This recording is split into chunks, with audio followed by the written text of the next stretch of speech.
Hey, online shoppers, let's talk about that $750 Target gift card you keep seeing all over your feed. Is it real, or is it just another internet trap? Here's the fast truth.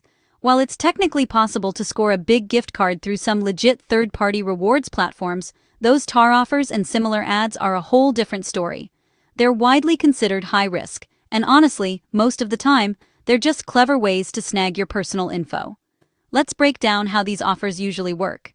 You click the ad, dreaming of a shopping spree, but suddenly, you're asked to complete a bunch of deals, like signing up for paid subscriptions, applying for credit cards, or making random purchases. We're talking 15 to 20 deals, sometimes costing you $50 to $100 in the process. And when you finally reach the last step, surprise! There's always another hoop to jump through. The real goal? These sites want your email, phone number, and address, so they can sell your info to marketers and spam lists. Target itself has warned they don't give away huge gift cards for simple surveys. If it sounds too good to be true, it probably is. Watch out for the red flags. If the requirements are vague, or you see TikTok expose videos from supposed employees sharing secret links, it's a setup.